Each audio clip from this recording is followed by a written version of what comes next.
پیار والے کی جانب سے پیار والوں کے لیے۔ ایک شوہر نے اپنی بیوی کو اس کے بچوں کے سامنے بڑی بے دردی سے مارا، جس سے بچے خوفزدہ ہو کر رونے لگ گئے۔ بچوں کا یہ حال دیکھ کر ماں رنجیدہ ہو گئی۔ جیسے ہی اس کے شوہر نے اس کے چہرے پر مارا تو روتی ہوئی کہنے لگی، میں بچوں کی وجہ سے رو رہی ہوں، اور پھر اچانک کہا کہ میں جا کر تیری شکایت کروں گی، جس پر شوہر نے کہا، تجھے کس نے کہہ دیا میں تجھے باہر جانے کی اجازت دوں گا؟ بیوی نے جواب دیا، کیا تیرا خیال ہے تو نے دروازے اور کھڑکیوں سمیت سارے رابطے کے دروازے بند کر دیے ہیں؟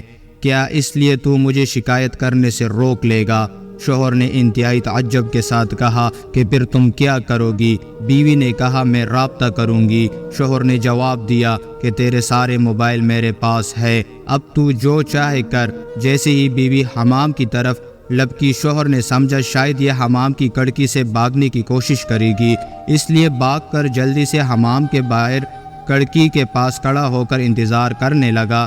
جب اس نے دیکھا کہ یہ عورت نکلنے کی بالکل کوشش نہیں کر رہی ہے تو وہ واپس اندر آیا اور حمام کے دروازے کے پاس آ کر کھڑا اس کے نکلنے کا انتظار کرنے لگا۔ جب وہ حمام سے باہر نکلی تو چہرے وضو کے پانی سے ترتا اور لبوں پر بہت ہی پیاری سی مسکراہٹ سجا رکھی تھی۔ عورت نے کہا، میں تیرے صرف اس سے شکایت کروں گی جس کے نام کی تو قسم اٹھاتا ہے۔ اس سے مجھے تیری بند کھڑکیاں، تیری مقفل دروازے اور موبائلوں کی ضبطگی سمیت کوئی بھی چیز نہیں روک سکتی، اور اس کے دروازے کبھی بند نہیں ہوتے ہیں۔ شوہر نے اپنا رخ بدلا اور کرسی پر بیٹھ کر خاموشی کے ساتھ گہری سوچ میں ڈوب گیا۔ اندر جا کر بیوی نے نماز ادا کی اور خوب لمبا سجدہ کیا۔ شوہر بیٹا یہ سب دیکھ رہا تھا۔ جب وہ نماز سے فارغ ہو کر بارگاہ عزیزی میں دعا کے لیے اپنے ہاتھوں کو اٹھانے لگی تو شوہر اس کی طرف لپکا اور ہاتھوں کو پکڑ لیا اور کہا کہ سجدے میں میرے لیے کی گئی بددعائیں کافی نہیں ہے۔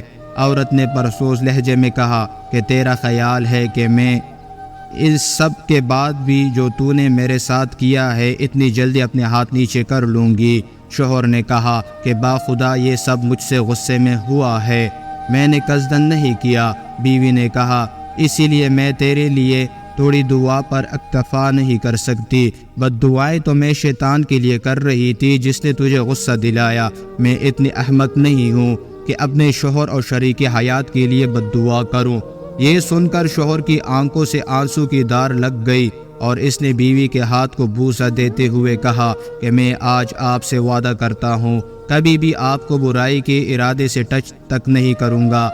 یہ ہے وہ نیک بیوی ہے جس کے بارے میں اللہ اور اس کے رسول نے خیر خواہی کی تاکید کی تھی۔ تم ان کے بند کر رہو، وہ تمہاری بند کر رہے گی۔ اللہ تعالیٰ سب کو ایسی نیک بیویاں عطا فرمائے، آمین۔